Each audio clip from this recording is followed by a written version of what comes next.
I want to talk a little bit about camp, especially when it's done unintentionally, usually under the title So Bad It's Good. Paul Verhoeven went to make a drama on the exploitation of showgirls in Las Vegas. And well, Thrust it! Thrust it! Thrust it! Come on, thrust it! Fuck!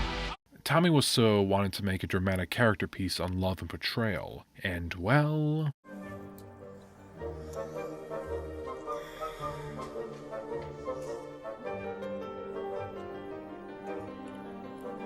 and Jacqueline Suzanne wanted to write a fictional account on her experiences in the entertainment industry to show how easy it is for young, hopeful starlets can be exploited and be lost in a haze of drugs and self destruction. And well, Boobies, boobies, boobies.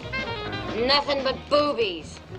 Jacqueline Suzanne was a struggling actress in the 1940s and 50s. With help from her publisher husband, she was able to land some small roles on television and commercials. But through her career in show business, she came to the idea of selling her writing through a similar way that movies are sold. In that way, we can thank Jacqueline Suzanne for creating the modern incarnation of the celebrity author. Prior to her, authors did go on occasional book tours, but Suzanne brought the selling tactics of Hollywood to literature. She went on television talk shows, she went on signing tours at stores around the country, she bought copies of her book and gave them to store clerks to read and recommend to their customers. She at times gave coffee and donuts to the truck drivers that delivered her books. We can thank her in that regard for paving the way for authors like Danielle Steele, J.K. Rowling, and Suzanne Collins. Or blame her for authors like Stephenie Meyer and E.L. James, or both. Both is good. Despite these sales tactics, her first book wasn't a success due to, let's say, distractions for other more important things. But her second book, Valley of the Dolls, was an immense success, to the point that it is still currently one of the most sold books in publication history, and she's the first author to have 3 consecutive #1 bestsellers. And yet, no one really knows about her anymore. I mean, there are still fans, someone, somewhere. Hello? Anyone there? The book, the movie, and the author have basically fallen into obscurity over the years. After finally getting into Valley of the Dolls, I can see why. Both book and movie follow 3 main characters. Anne Wells, the naive small-town girl looking for adventure in the city. Neely O'Hara, the talented performer that worked her way until her big break brought fame too quickly. And Jennifer North, the amateur performer that has gone by on her looks more than her skills. All these major characters in the movie act like their book counterparts, but they have different motivations. The book begins in the 1940s with Anne leaving her small-town life of Lawrenceville, Massachusetts, a totally made-up place that has no connection to any existing town or city. Nope, none at all. To New York City, another totally made-up city with no connection to any existing place whatsoever. When your character says that New York doesn't make you think of winter, you have never been to New York in the winter! In the book, Anne leaves her small town to escape from what she sees as an empty future. Despite being set in the 40s, Anne was more in place with the 60s second wave feminism when the book was published. She's driven, going against the social norms of the time to become her own person, to be independent, until later on in the story. Once in New York, Anne falls into some tropes, becoming a very passive character. Things happen around her and to her, but not by her own doing. She no longer is the driven character we started out with. And this change happens literally at a turn of a page. Set in the 60s, movie Anne chooses to leave for the city but to eventually come back to her small town. She's still the soft-spoken, passive character from the novel, but she grows out of her experiences. It's just the movie doesn't know how to handle that type of character growth. Perhaps someday, Lion, I don't know. Goodbye.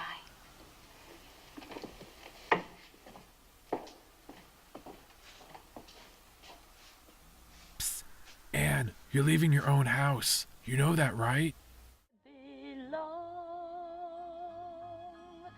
Now that I know, had to know. What's wrong with the first stick, Anne? Was it not good enough? Anne, where are you going? Anne! In the book, when Anne comes to the city, she has a roommate in Neely O'Hara. Neely in the book is loud, energetic, and vulgar, like her movie counterpart. She's the most entertaining character and she steals our attention. Movie Neely is much the same way, though in her introduction, instead of being the roommate, she's a stranger that signs to the talent agency that Anne works for, taking a role of a minor character in the book that isn't in the movie. While Book Neely in the beginning wishes to find a rich husband regretting her starving artist's life, Movie Neely loves the rotten business. It's a rotten business. I know, but I love it. Jennifer is the last of the main characters. She doesn't have any talent. I know I don't have any talent. All she has is a body. And I know all I have is a body. And she is doing her bust exercises. And I am doing my bust exercises. In the book, Jennifer is a performer signed into the talent agency that Anne works in. Them meeting is accidental and their friendship comes just as quickly. Her, Anne, and Neely all become roommates later on in the book. In contrast to the movie where they have a friendship, but I found myself writing in my notes not once but twice without realizing it, how do they know each other? There's one or two small interactions or none at all, they just happen to be in the same room as each other, but there are still these emotional and dramatic moments between these supposedly lifelong friends, which are in the book, but are recreated in the movie, but it left me scratching my head wondering, how did we get to this moment? Jennifer has the shortest amount of time among the three, and she... Alright. Sharon Tate plays Jennifer in the movie. Sharon Tate was the most famous among the 7 victims of the Manson family murders, which occurred 2 years after this movie's release. Knowing this, her character's death, especially how the press covers it in both book and movie, make an accidental comparison to the reality of the actress's death. This doesn't elevate the book or movie in quality, it's just a sad coincidence. With that said, all jokes I've made towards Jennifer North was towards Jennifer North, not Sharon Tate playing her. But this guy you can poke fun of as much as you want. Helen Lawson is not a main character but is centered in the story. She's not a major antagonist, there really isn't one in this story, but her actions do play a huge role in the beginning of both book and movie. Helen is the aging star in show business. She's looked at someone who is cold and distant but talented and professional. The book takes no time in trying to deconstruct her, turning her into a broken, emotionally manipulative woman. The movie took the opposite approach and made her hard and stern, a little sympathetic too. Someone who survived in show business and thrives in the world, as opposed to Neely who is about to dive into fame and success and crash hard. Reading this book was difficult. Suzanne's writing style is very telling, as in I'm being told what is happening. To put it one way, a critic at the time said that Jacqueline doesn't write, she types. We don't have much description outside of basic outlines. For a book about performers, there is never one instance of us, the reader, sitting down and witnessing a performance. It's normally a character's reaction or commenting on it in the past tense. The movie took full advantage of this and went all into the 1960s sense of glamour. The 60s may be remembered now for the hippie culture, but oh no, this is also the 60s. So 60s. In the book, that same basic outline is in the characters, and yet this is a character drama with no characters. They're concepts. There are moments we follow in this book that are so cartoonish they might as well be performed by sock puppets. In fact... In the beginning, I just couldn't believe you were going with me all this time and didn't know who I am. Who are you? You accepted me as an unsuccessful insurance salesman, but I'm rich though. Very, very rich. Can't you see what it means for me? You care, not for what I have, but for who I am. How would I even know who you are? We've talked enough now. I love you, and you're going to marry me. Worst proposal ever! Yes, Anne, I'm still here. Good Lord, your mother is dead!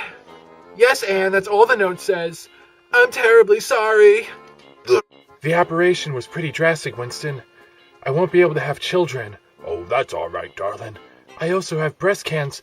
These are the only children I want. Let them take your ovaries. I couldn't care less.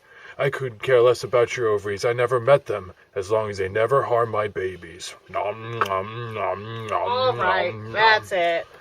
Let's go. Where are you taking my co-star? You're doing Valley of the Dolls with sock puppets.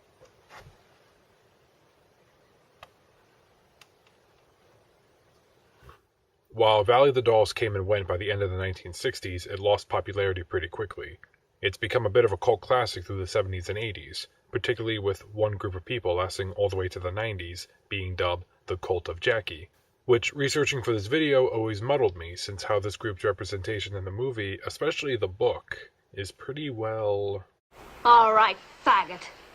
Start explaining. Because I've got a man waiting for me. That's a switch from the fags you're usually stuck with. You know, you're spending a lot more time than necessary with that fag. I wouldn't pay any attention to that. You know how bitchy fags can be. I am not bitchy. Oh, hey, Mr. Fag. Ow! You are treading on very thin ice with this bit. You know that, right? I know, it's just that. All my friends, gay or straight, don't know about Valley. While researching it, it came clear that this is very much a relic of the previous generations. So I read what I could on queer theory, read what I could on the cult of Jackie, and watched that hour-long documentary featuring openly gay entertainment journalists talking about this work and what it meant to gay culture. And I needed a creative output for everything I researched in. And after all of that, you still thought a faggot puppet was a good idea? You are a bundle of sticks. Is it too on the nose, Mr. F? What do you think? I mean... Ow! Ow! Ow! Ow! Ow! Ow! Amanda! Ow! Told you not to mess with sock puppets.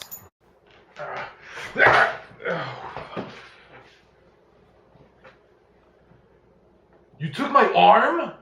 You'll get it back when we're done. So, what have we learned? Basically, underrepresented groups will find representation where they can. This work at the very least acknowledged that gay people exist. Prior to this, what else had gay representation? That documentary from 1961? What Jimmy didn't know was that Ralph was sick.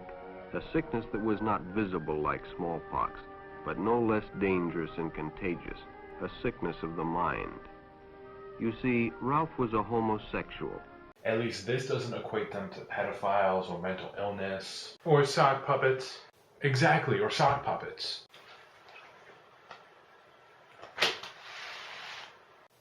Yeah, I was reading about that.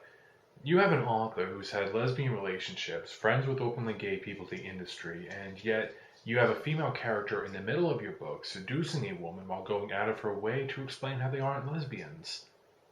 Fag is the only word used to describe a group of people in Valley, and it's always in the negative, and yet the gay community embraced it. I'm at a loss, so I'll let Michael Musto explain. Well, looking back on Valley of the Dolls, the movie, you might think it's homophobic, but it was actually pretty daring to even deal with the fact that gays were running all over the place in Hollywood. Sharon Tate's character says, you know how bitchy fags can be. It's hard to get that angry about that, because I'm a bitchy fag. But it's not just the representation, it was also the camp. Jackie Suzanne may have defended her book as this shocking and truthful story, but it oozes with melodrama. Everyone has a zinger one-liner. I feel a little top-heavy. Oh, honey, you are a little top-heavy. How dare you contaminate my pool? Here, maybe this will disinfect it. She never learned to roll with the punches. And believe me, in this business, they come left, right, and below the belt. Tony, how many times do I have to tell you? At night, all cats are gray.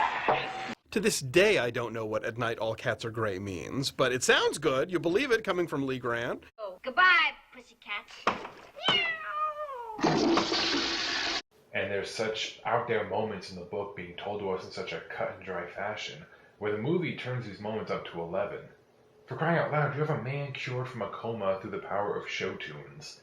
This book, and especially the movie, are just really campy. Smith, you love camp. I'm having a literary conversation with a sock puppet while pitching a tent in my kitchen. Of course I love camp. And bad puns, apparently. Actually, can we talk about the pun that's in the title? Valley of the Dolls.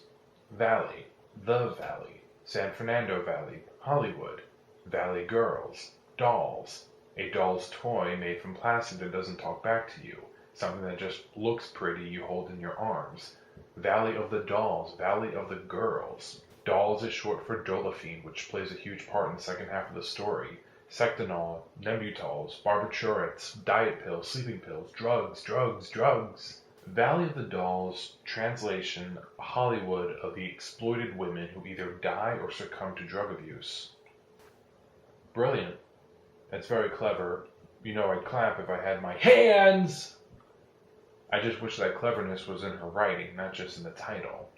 Everything is bare bones. I said it before, these aren't characters, they're caricatures. If that was the intent of the author, I think Valley would have been a great entertaining example of intentional camp that also showcases a horrible truth in the entertainment industry. A truth that has finally found its time to come out. So, what do we pick? Paper or plastic doll? Definitely plastic. Jackie called the movie a piece of shit when it came out, but ultimately it was the movie that lasted and was embraced, not the book. Oh, Neely. Neely O'Hara!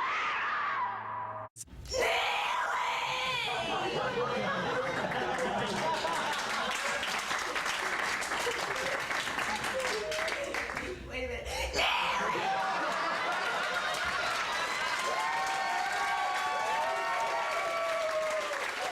This is C.B. Smith, and thanks for taking a page.